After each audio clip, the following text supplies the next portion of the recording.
Hello दोस्तों, college study Lohardaga के इस यूट्यूब चैनल में आप सभी का स्वागत है। मैं आज बीए सेमेस्टर 1 के सेक पेपर में एक टॉपिक है कला साहित्य एवं संस्कृति, जिस पर मैं अपने ही शब्दों में शॉर्ट नोट्स लेकर आया हूँ। चलिए इसे शुरू करते हैं। आप लोगों ने देख पा रहे होंगे कला एवं संस्कृति। सबसे पहले हम लोग जानेंगे कि कला जो शब्द है वह किस भाषा का शब्द है और इसका प्रयोग कब किया गया और इसका अर्थ क्या होता है। तो चलिए इसे जानते हैं। तो कला जो शब्द है इसका प्रयोग सर्वप्रथम ऋग्वेद में हुआ है, ठीक है। और कला संस्कृत भाषा का शब्द है। इसकी उत्पत्ति काल धातु से हुई है, जिसका अर्थ होता है प्रेरित करना। कला का अर्थ क्या है? प्रेरित करना, ठीक है। लेकिन कुछ विद्वानों का मानना है कि इसकी उत्पत्ति कड़ धातु से हुई है। इसकी उत्पत्ति कड़ धातु से हुई है, जिसका अर्थ है प्रसन्न करना, ठीक है। तो आप लोगों को भी पता होगा कि विद्वान भी ढेर सारे होते हैं, तो जिसमें कि कुछ का मानना है कि कला जो शब्द है इसकी उत्पत्ति कड़ धातु से हुई है, जिसका अर्थ है प्रसन्न करना। सही है। चलिए आगे बढ़ते हैं। अब हम लोग देखते हैं कला की परिभाषा।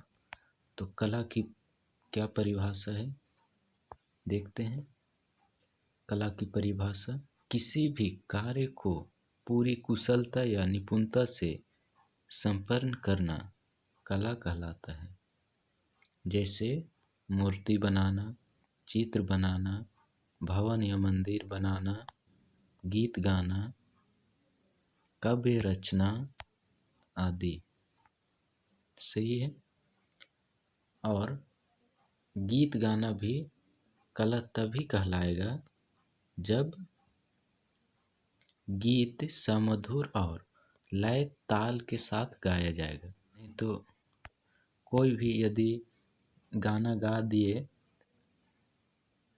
और उसका जो लय है, ताल है, वह मेल नहीं खाता है, तो वह कला नहीं कहलाएगा, ठीक है।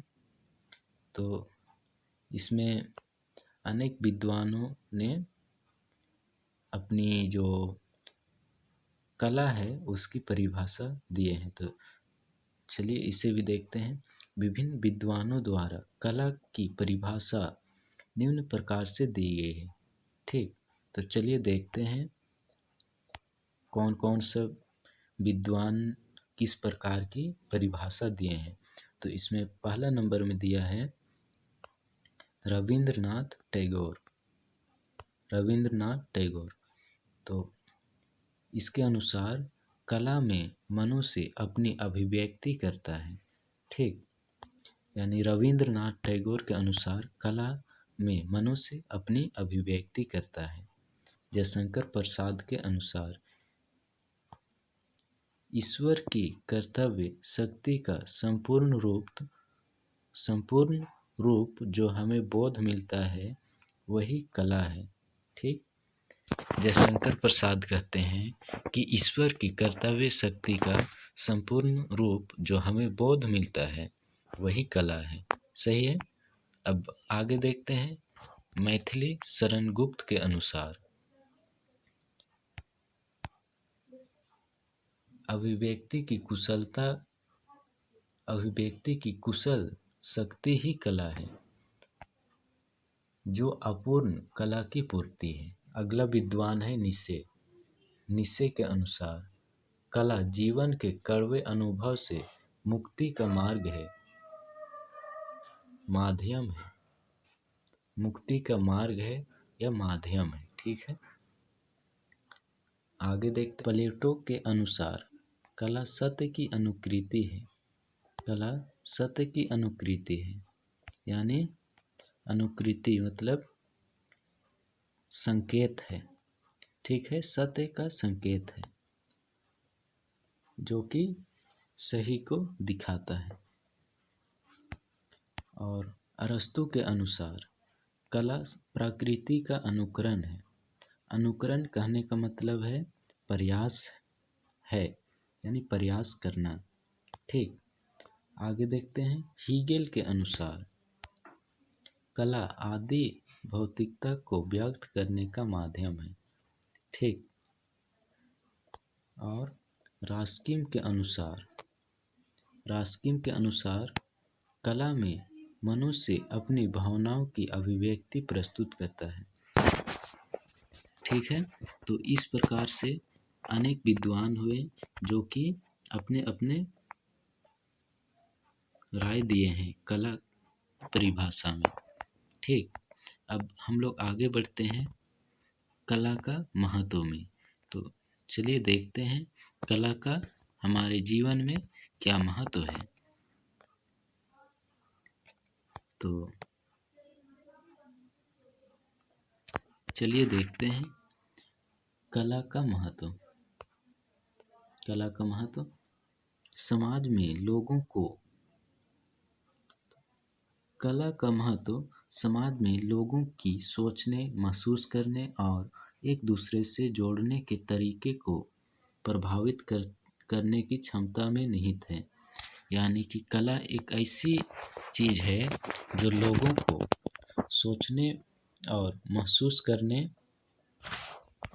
की क्षमता देती है और एक दूसरे से जोड़ती है और नई क्षमता लाती है, ठीक। अब आगे बढ़ते हैं, कला के माध्यम से भावनाओं और अभिव्यक्तिगत के अनुभवों को व्यक्त किया जा सकता है। यानी कला के माध्यम से लोग अपने भावनाओं को लोगों तक पहुंचा सकते हैं और अनुभव व्यक्त कर सकते हैं। कल्पना, सहानुभूति और विभिन्न दृष्टिकोण और वास्तविकताओं की समझ को बढ़ावा दिया जा सकता है। कला के माध्यम से जो वास्तविकता है उसे बढ़ावा दिया जा सकता है। कला हमारे जीवन को अर्थ देती है और हमें दुनिया में समझने में मदद करती है। कला के द्वारा हम लोग दुनिया को भी समझ सकते हैं। यह हमारे संस्कृति का एक अनिवार्य हिस्सा है क्योंकि यह हमें अपनी भावनाओं की गहरी समझ रखने की अनुमति देता है। यह हमारे आत्म जागरूकता को बढ़ाता है और हमें नए विचारों और अनुभवों के लिए खुला रहने की अनुमति देता है। तो आज का वीडियो में बस इतना ही करते हैं।